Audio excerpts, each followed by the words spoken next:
In this video, you will be taught how to use the comment function in HeatQuiz. This function is implemented to interact with your colleagues in case you would like to see some changes on a specific task or when it raises some questions. So let's say we want our colleague to make some changes to this specific task.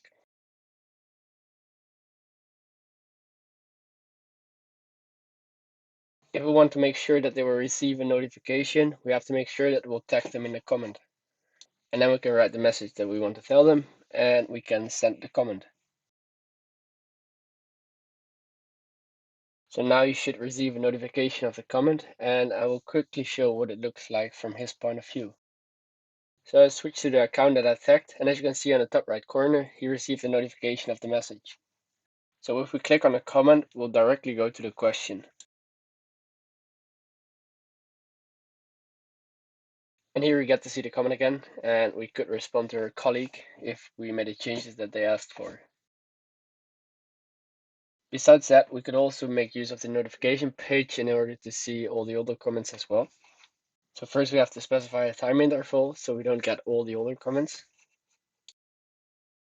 And here we do see the same comment again. This is basically all you need to know about the commenting function. I would like to thank you for your attention and see you next time.